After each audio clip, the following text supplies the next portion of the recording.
Wow, I'm Lindsay. I'm an alcoholic.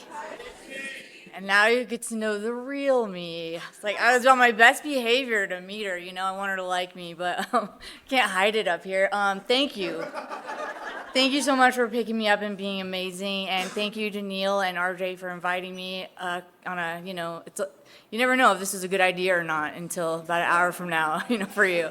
So we'll see, but man, and I mean, I've never been to Utah, and I'm not really going to count this because I don't know that you are the good representative of the state, but you're my people, so I'm excited to be here. I mean, I live like 2 blocks from my Milano Club, and sometimes I can't get there, so when you asked me, I was like, Utah sounds far.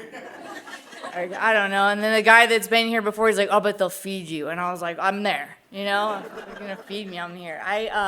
I love Alcoholics Anonymous. I love our people. I mean, I love us so hard. You're like all the people I know anymore. I don't really know not alcoholic people, and it's weird a little bit because like I met someone in recovery. He is not an alcoholic. I know there's a couple of you here. We'll get to you later, but I met him, and he's this attractive guy, and then I saw him at my gym recently, and I was there, and we had our check-in, and then he walked away, and I said, love you, and I know, I wanted to die a little bit right there, because he turned like, what? And I was like, what? And then he just like kind of walked away, and I was like, don't walk away from me when I'm loving you, like talking to you, like...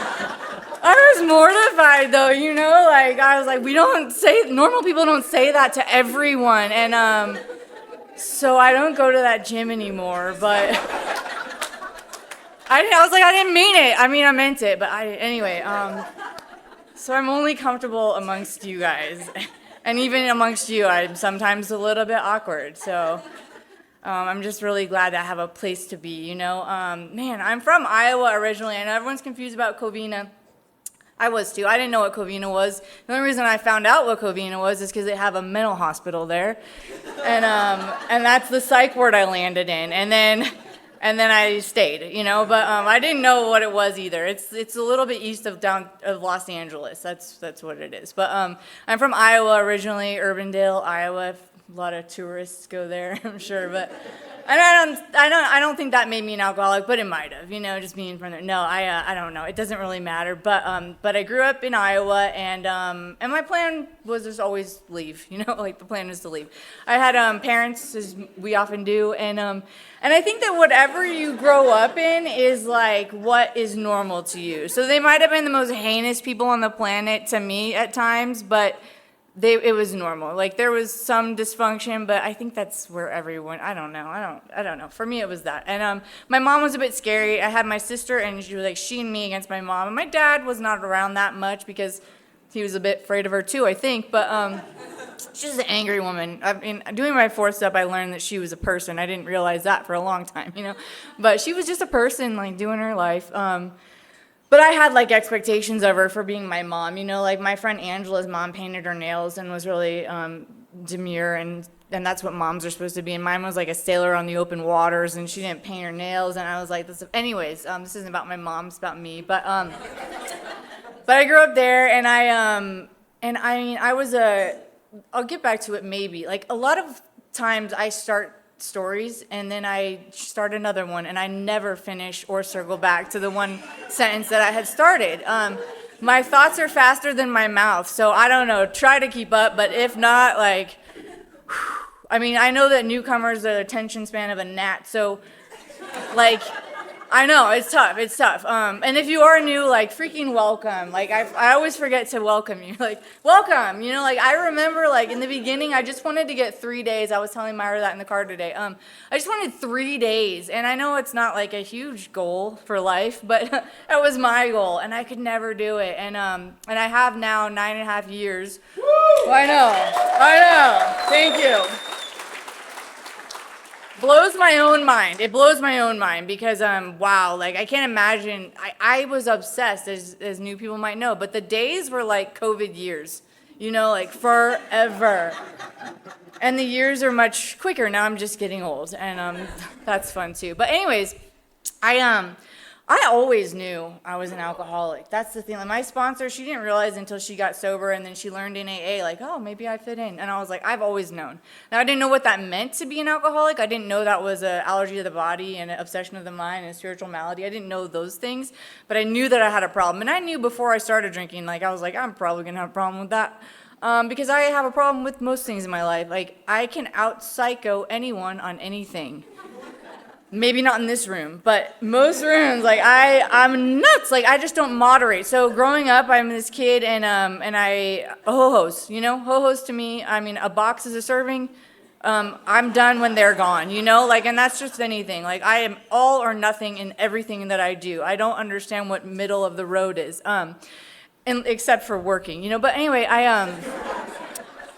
I always knew that I would have a problem, and the thing. Well, let me just finish that sentence real quick. Is that so? Like, I decided when I went to college. I was from Iowa, and one day I was going to go to school in California, Los Angeles. I wanted to go there. It was my dream, and I was like, when I got there, I was like, you know what?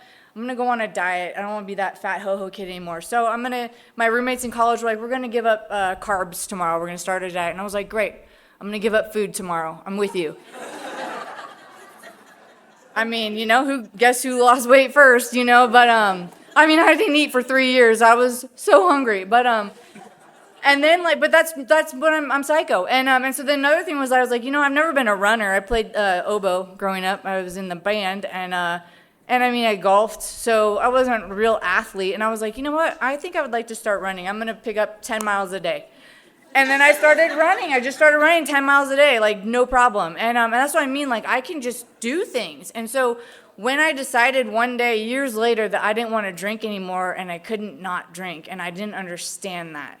And that was very confusing to me because I thought what that meant was that I'm weak and that I'm bad, and I didn't want anyone to know that about me. So like my graze lift coming into Alcoholics Anonymous was that I'm an alcoholic, but when you get to rehab, secret's out. They're not like, what is she doing here? They know, you know? This is like the biggest relief in my life is walking into a room of those people. But I'm ahead of myself again. But so yeah, I grew up and I always like, so I didn't drink. I was a good kid. I mean, I was like, I did all the right things. I have scoliosis, so when I was in 7th grade, which is a real great time in your life to be different, I wore a back brace that went from like here to like here, and I wore a turtleneck every day for a year. And I didn't know this till later, but the high school kids would call me Turtle, and I was like, well, it's a great nickname. I didn't know about it, or I'd have been in on it, you know. But I thought I was like hiding it from them. But and then and if you've seen Romeo and Michelle's high school reunion, that bracelet, it's not magnetic. That is a misrepresentation. But that was me. So I had this brace, and I just was, you know. I've always been kind of a loser.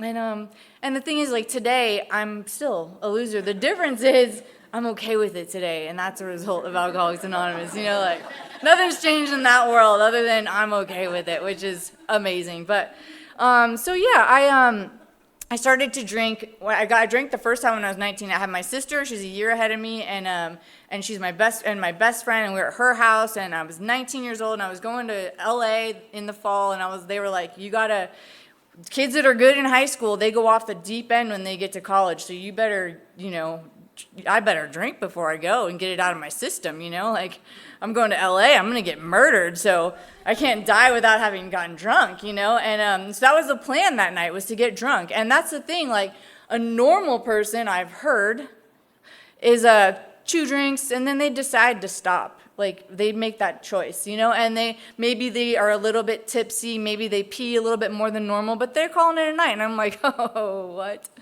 what you're missing, like, to me, that's like saying, hey, you're going to get on a roller coaster, you're going to get up to here, and then you're going to get off. What are you talking about? The point of the roller coaster is like, woo, you know, like, if you stop at 2 drinks, you're missing the point of what that substance has to offer. There's so much more. Like, there's so many more levels. Thank you to this guy. And so I didn't understand that. So I've always thought we should change the term. I mean, maybe that's not normal to just, do you know what you're missing? You don't even know. So I'm not saying it's the right way to drink. I'm just saying it's not abnormal. So I've always drank that way. So my very first drink was getting drunk. Like if I'm not trying to get drunk, why am I drinking for the calories? Like if I don't need that. If I want calories, I'll drink Coke. If I want no calories, I'll do Coke. You know what I mean? Like I've got my routines, and so like, yeah, I've never once in my life drank to like pair cheese and wine and be like, that flavor, okay, yeah. No, never. I've never done that. I don't understand the point, So I don't know why they call it that, but that's what they do. They're sticking to those terms, I think. But anyway, so yeah, I've been an alcoholic since I ever started drinking. I can't think of one time I ever drank where I didn't get to the point of a blackout or a pass out. I didn't know what a blackout was until here, and then that started to make sense of some things. I was like, oh, that's why I don't remember that, DUI. Like, I remember. Now, I had gone off the freeway where there wasn't an off-ramp. I think I'm a trailblazer. They think I should go to jail, So, again, just a difference in opinions, but they usually win when they have the cuffs, But I don't know. So I got to college. I did college, and then I graduated, and then I just started drinking every day. And the only person I ever told that I was an alcoholic, now there were signs. The only person I told with my mouth and my words was my sister, and she's the only person on this earth that I trusted with that information to love me anyway. And she's an alcoholic too, and so she would say, Lindsay, I know, I understand, and I love you, and it's okay.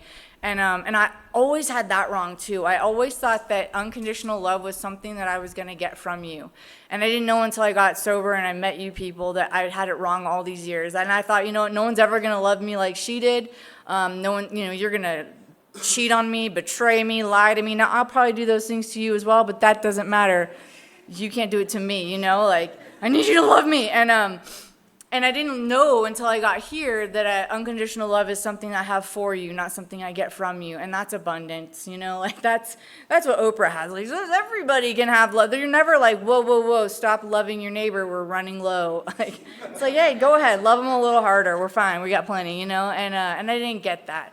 I've always felt safe in these rooms. Like, and I got a DUI way before I ever wanted to come to AA, because my thought was like, I'm not going to go to AA because I don't know what it is, but I know it's not going to work for me because, I don't know, but they sit in church basements and they hold hands and sing and they talk about their feelings. And they don't drink like I do if that helps them to not drink. That's not going to stop me from doing anything except maybe getting drunk at that meeting because that sounds awful, And so I was like, maybe when I retire, now I don't have a job to retire from, but I was like, someday I'll go to AA. And I was like, well, if I'm retired, why am I going to go to AA? I'll just drink, And so my plan was to come here never, And obviously things didn't work out that way, and I'm so glad they didn't. But I wasn't at the time, But I was thinking about so many things. I'm like, which thing should I suffer them with next?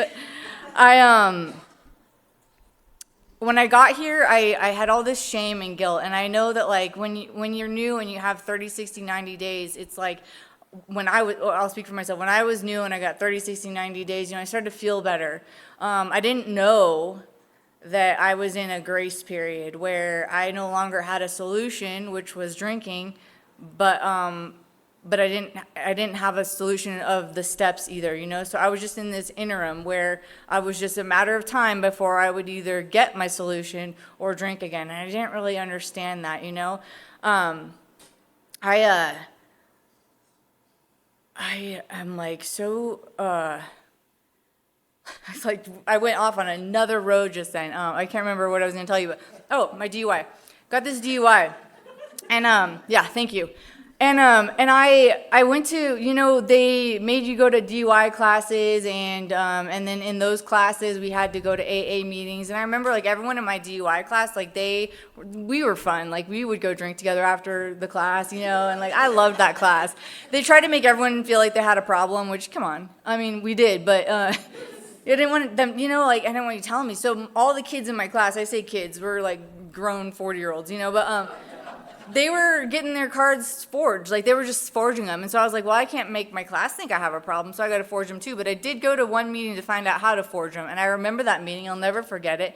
And I remember it was in this coffee shop in Hollywood. And in that meeting, and I had a court card, and I was like, woo, I thought everyone there was jealous of me, like, I just had a bad night, you losers, I didn't know that they were all like, oh, okay, we'll see her later, I didn't know, but put that in there. And then I remember this guy shared his story, and he shared this, like, just really deeply personal stuff, and I was like, why is he telling everyone in this room this stuff? Does he know I'm not a club member? Like, what is he doing? And I was shocked by it, and I was also really impressed by it. It was like, when I think of courage, we think of heroic courage, where you put your life on the line to save someone.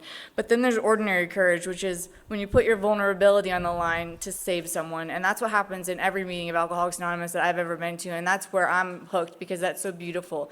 And your shared pain is healing for us, Like, I remember this one speaker, he talked about how when he heard his story, he knew he was forgiven, and that's what's worked out for me, Like, I didn't understand any of that stuff. And so when I got my 30, 60, 90 days, I ended up in a rehab, because what I did was I watched intervention in that DUI class.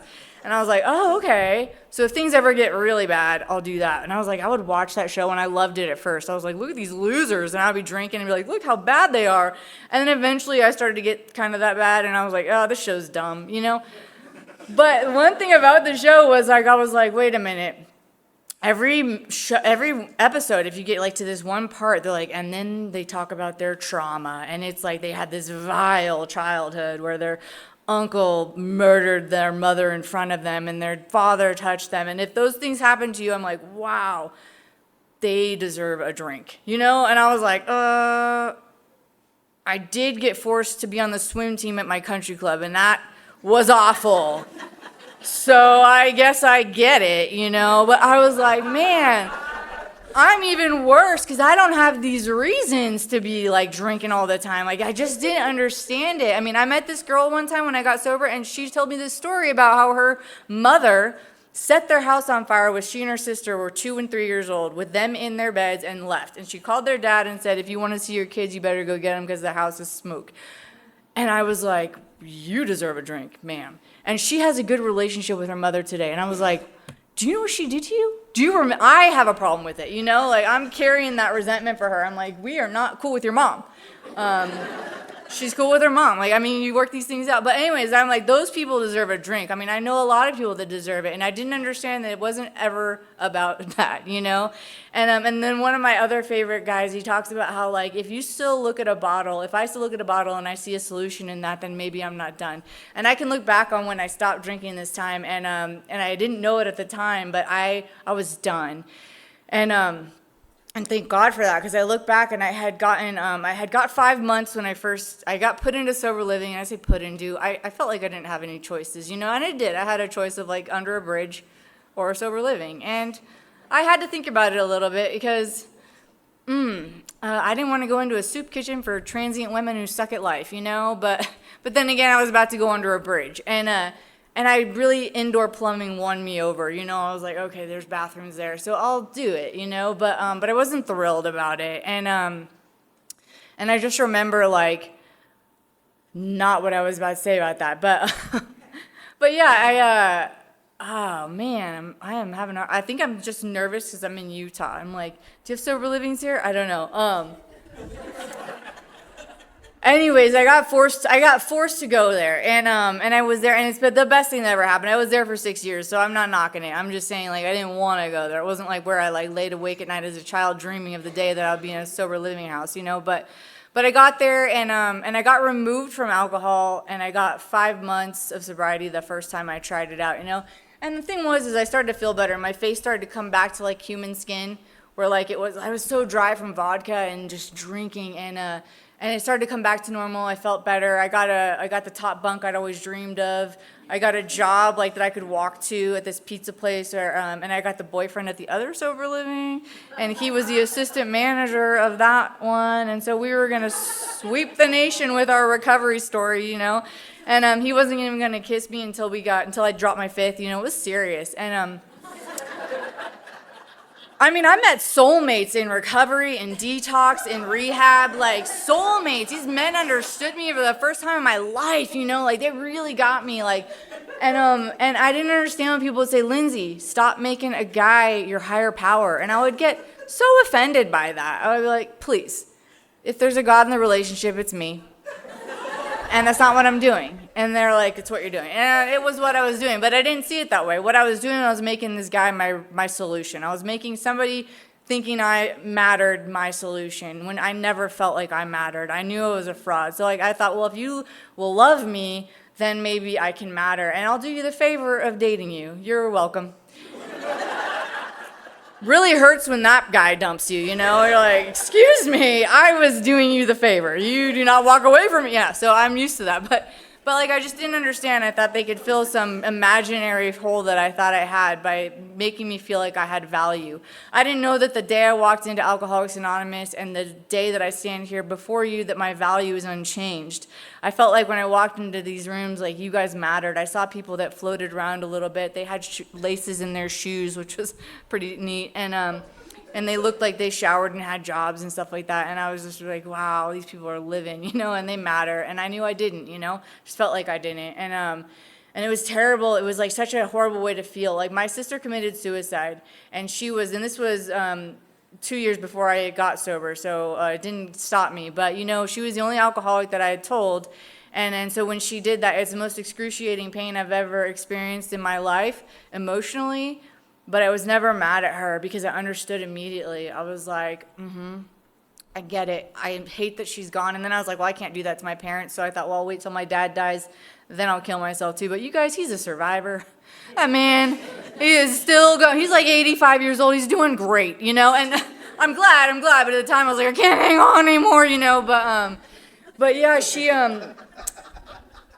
you know, I don't know if she'd have found Alcoholics Anonymous if it would have changed anything for her. That wasn't her journey. But I do believe that if I hadn't found you guys, I would have followed in her footsteps because it was unbearable. It's unbearable to hate myself as hard as I hated myself when I got here and to live like that and to not want to drink. I didn't want to drink anymore, and I had to. Like, that was what I mean by my 3 days. I had to drink because my goal, my dumb goal was if I stopped drinking on Friday after work, it's a dumb goal immediately. Friday? That maybe like by Monday morning I could have stopped shaking so that I could put makeup on to go to work that morning and not have to drink. And I could never do it. I could never make it past Friday afternoon. You know, I couldn't make it a day, but I mean 3 was like the goal. And so when I got to rehab, I remember that night I got there and I was checking in with them and I was still drunk. So they're like, you check in how many days you had? And I'd be like, still drunk? And I remember this girl being like, I have 13 days. And I was like, double-digit days? What are you still doing here? Get out and live your life, Bill Wilson. You know, like I didn't know who Bill Wilson was at the time, but I knew that like I was like blown away by her success story, you know, because I just couldn't do it, you know, and I didn't know how you did that, and so anyways, I finally I got removed from it. My was such a, I don't know if I told you about how I drank, but let me just paint a pathetic picture for you real quick here. In the end, when I had drove my car off the freeway, so I didn't get another one. That you don't need it, you know, and they're expensive and high risk, you know. Like I'm not gonna stop drinking, so I don't want that to happen again. But anyway, so I'm taking the bus in Los Angeles, and so I lived in an apartment. And I called it my ballroom because I didn't have furniture. I had to save money for my well vodka. And when I say well, I'm bragging a little. If you imagine like the bottom shelf and then you throw a trap door down below it and get into the cellar, like that's the stuff I'm chewing, you know, like vile, but it was like $3 a gallon, you know, and I'm on a budget. So I know what matters. Like I want drinking for the flavor, you guys. And so that's how I'm living. And there's 3 liquor stores that I could walk to from my apartment. So there was the Rite Aid, there was a liquor store, and then I don't know if you have these in Utah, but we have some stores named like Chex Beer, Lotto Cash, High C, Coke, like everything they sell is like the name of the store, catchy. So there's one of those. And so I would just like rotate from the 3 of them because I didn't want any one of them to know I had a problem. I didn't want like these high-class citizens to know that I'm an alcoholic. I remember being Rite Aid, I'd be on my phone, like now I didn't pay for my service, so they cut it off, they like when you pay. But I would pretend to be on it, like, shopping, like, hey, what are you bringing tonight? Oh, you know, I'm right here. I can grab the vodka. I'm here. That way, if anybody's shopping there and they see me, they'd be like, is that an alcoholic? Oh, no, she's going to a party. Did you hear? She's going to a party. She's fine. She's cool.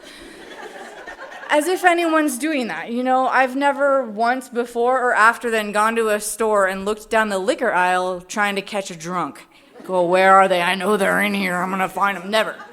But I was like convinced you're doing that for me, you know? And so then I would go to another one and I would be like, I would stop at the liquor store on the bus stop on my way to work, sometimes in the morning, and I would be like, oh, do you guys sell birthday cards?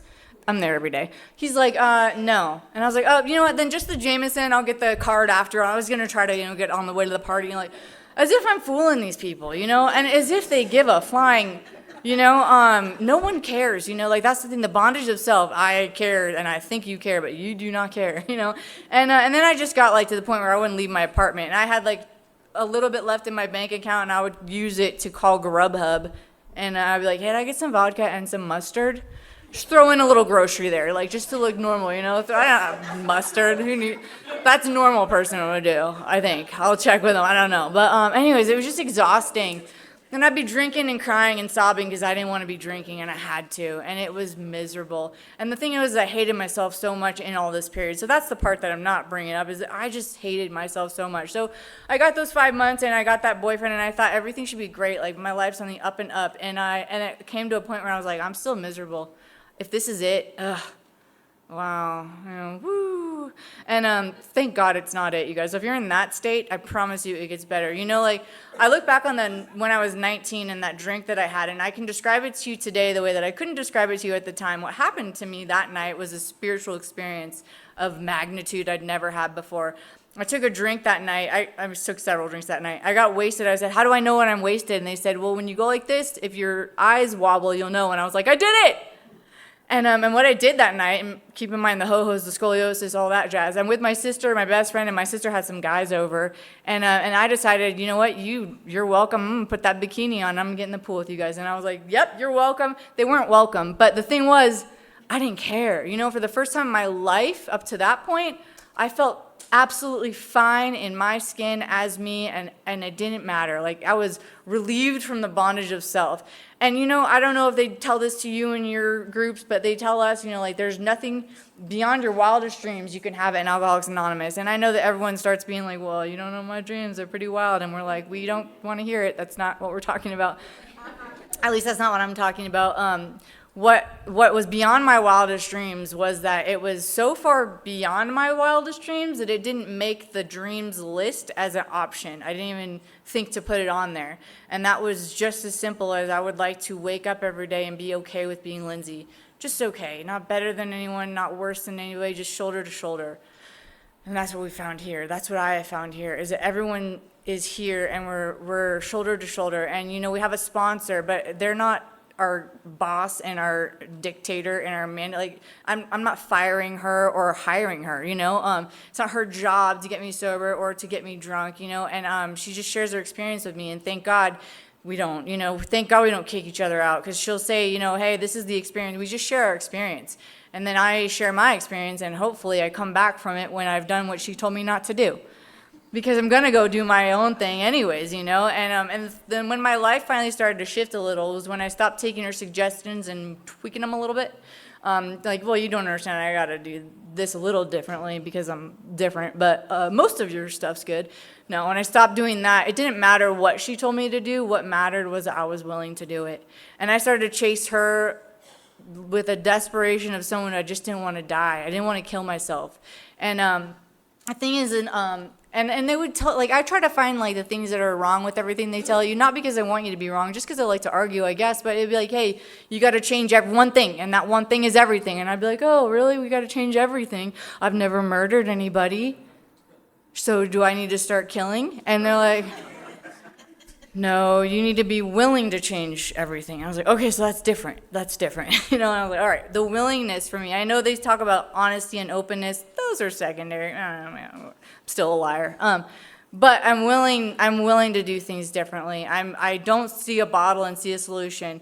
My mom died 5 days after I got sober, and I remember I was back in the sober living, and the girls were surrounding me because they thought, oh, she's gonna bolt. And it didn't even occur to me. And that's how I can look back and know I was done. What good would a drink do? Now my mom will be dead, I'll be sad, and I'll be drunk, and homeless, and and thank God for that. I don't know. But anyways, I think about when people say that, the program's hard and it works if you work it and you got to do the work, and if you're doing the work, then it's going to work and you got to work. And I'm like, oh my God, how much work is this? Like, I am imagining like a railroad and like we're toiling, and I'm like, I got a bad back. Like, what do we got to do, And I'm here to tell you, and I don't know, if you think our program's hard, I don't know what kind of alcoholic you were, because that was hard, keeping up with that, But I'm here to also tell you that the work is not that dramatic. You can do most of it sitting down. Most of it, like if you see the steps, like most of this you can just do like sitting. I mean, there is like this motion, a little bit of the writing thing, and so then your hand, that's gonna get a little tough. But other than that, like the work is more of like it's like a decision to like look at yourself, and the work might be emotional, but it's not so toiling, so just freaking do it. But if you want to not hate yourself, I don't know.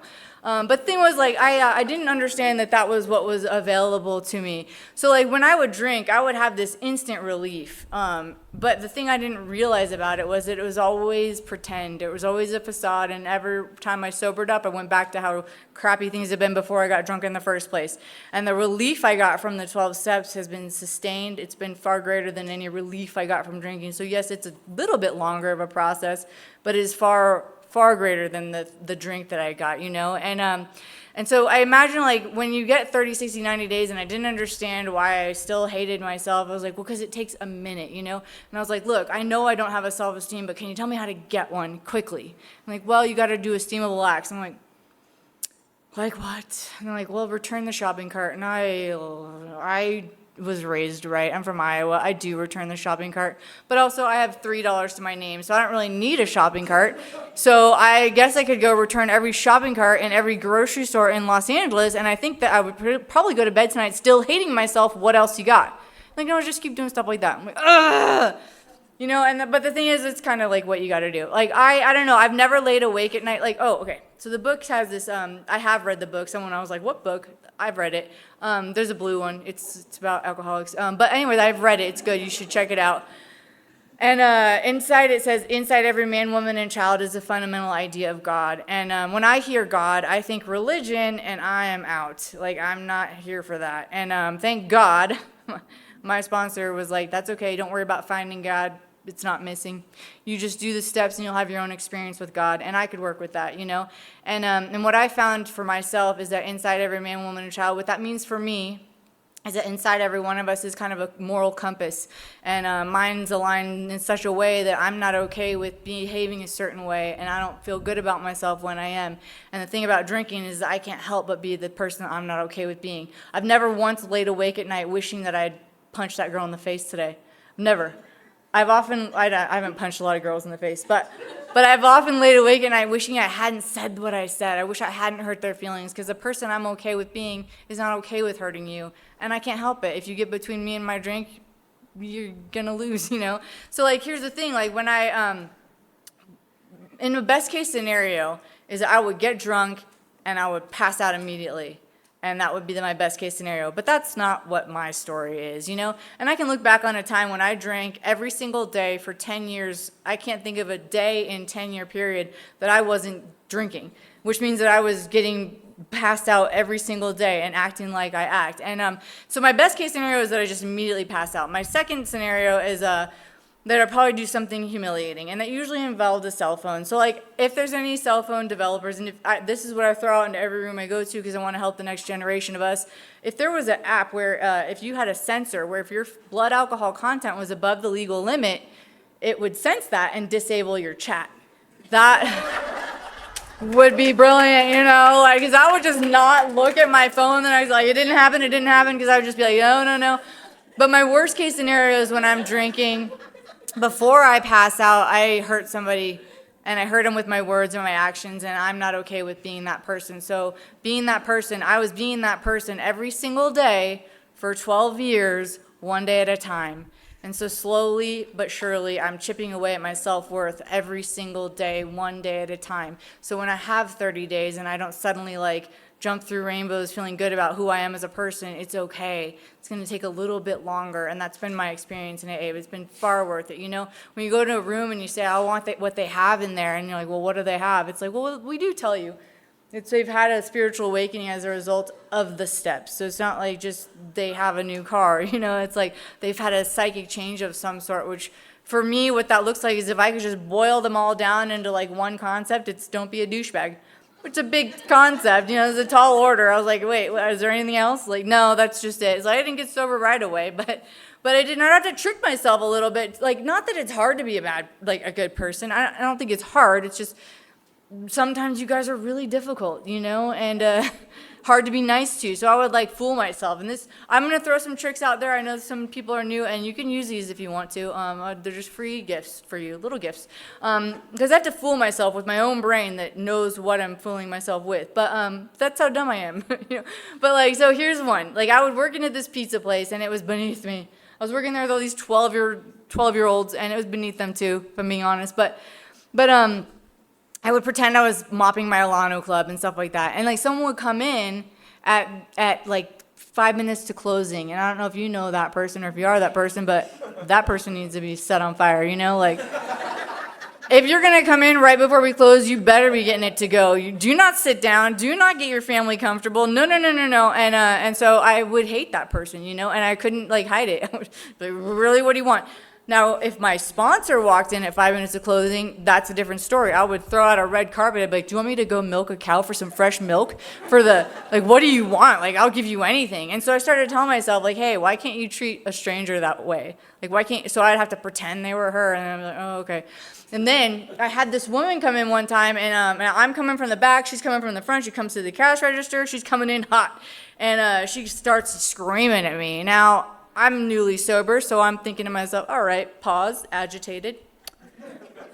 Here's the trick. You come up with a backstory, and this has to happen really quick. This process is quick, and the more heinous your story, the more effective this trick, okay? So she's coming in. I'm like, oh, whoa, demon lady, pause. All right, here's what's happening. This woman has been trapped in her basement, handcuffed and tortured for the last 6 months. Her captor let her out this evening just to get this pizza. The least I can do is be kind to her. And I was. And it shocked both of us, we were because I don't know what happened to this woman, and I really don't think that is what happened to that woman right before I met her, but I have no idea. And that's what I learned from you guys. I have no idea what's going on in someone else's life, even if it's someone I'm close to. And I don't have to take everything so personally. It's probably not about me at all. She didn't even know me, so it was easy to see that it wasn't about me. But I got really good at that trick, you guys. I would be at stores, I'd bring myself to tears with some of my backstories for these people. I'm so sorry about your son.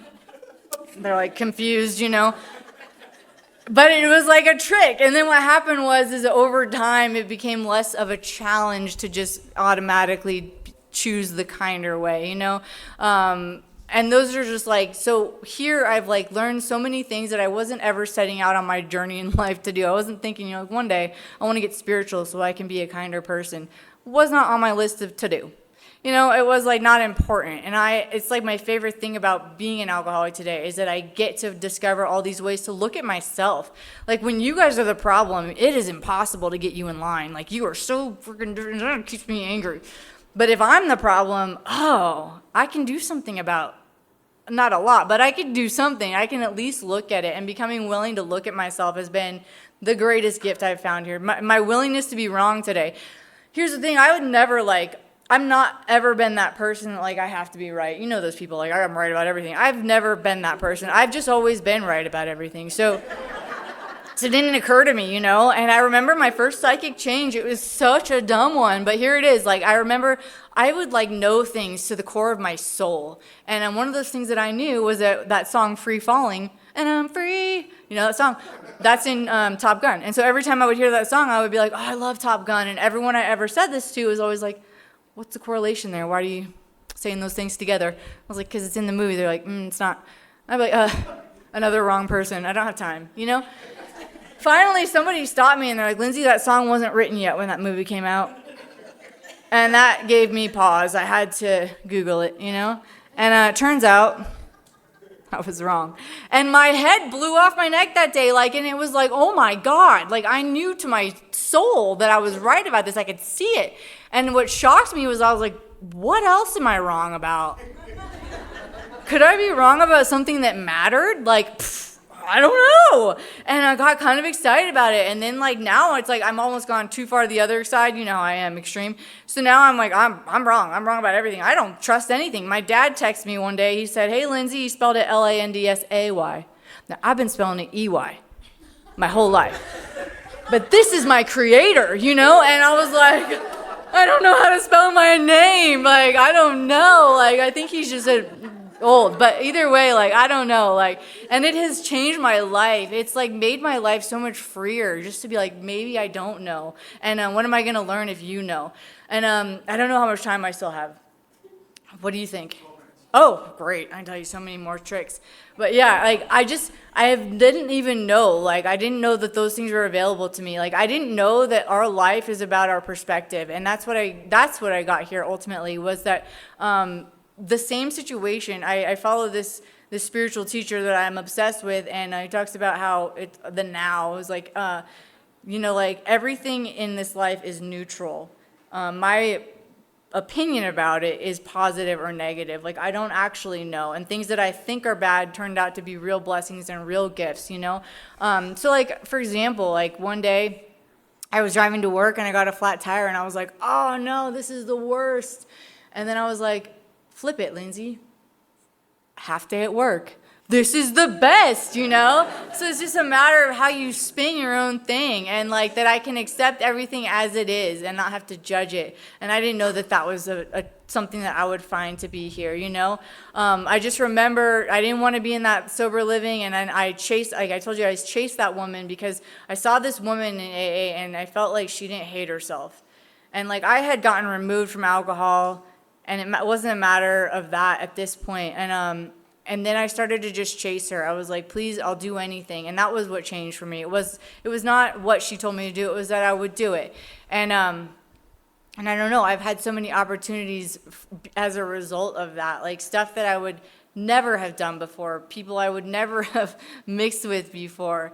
And that 5 months that I was getting sober and I had that boyfriend, and I thought that I was cured, you know, I thought everything was fine, and I was just miserable, and I was slowly just dying of alcoholism, meanwhile thinking I have sobriety. And I went out with him, and then I came back, and I had a couple black eyes, and I was like kind of beat from head to toe, and it was a bad run, you know, and it wasn't about that person or not. It was just that I didn't understand. What I needed to do. And I didn't know that was available to me here. They said, you know, like, hey, put your goals list. And I talked about before, like the wildest dreams one. But I couldn't think of anything I was grateful for. I was like, I can't think of anything. She'd be like, just put down what you're grateful for. I was like, I got nothing. Come on, you got something. All right, my arms and my legs are in the right places on my body. I'm glad my limbs are connected. You know, I had to like really reach for stuff. I couldn't. And she's like, okay, well, what are your dreams? What are your goals? I'm like, I want shoes with laces. I'd been to a couple of mental hospitals. They take away your stuff, you know. I'm like, I'll start with that, you know.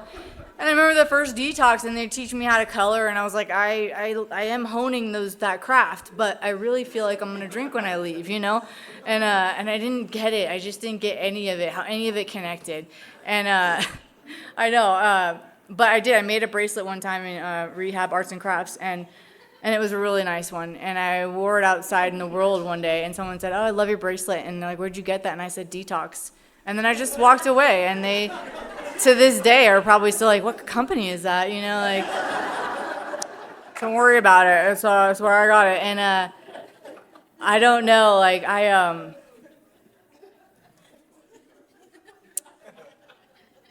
my dad is living in Iowa still, and he had come out from me, and I was putting some tall orders on him in the end there. I was like, you got to do this, and he took my end very seriously because my sister obviously had killed herself, and so he started to take my disease pretty serious. He didn't know what to do.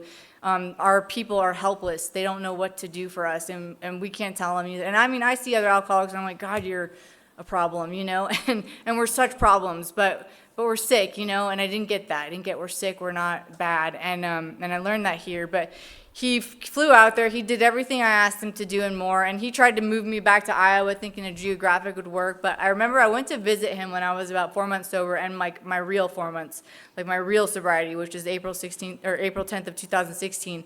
So 4 months into that, I went to visit him, and I wanted to make some amends to him, which is awkward, it's like felt like Valentine, like, hey Dad, I want to tell you about how I've been bad, and I love you, but it was I got back to Iowa, and I remember being there with him, and he comes to meetings with me, he loves them, and he might be eligible, but that's not my call, that's his.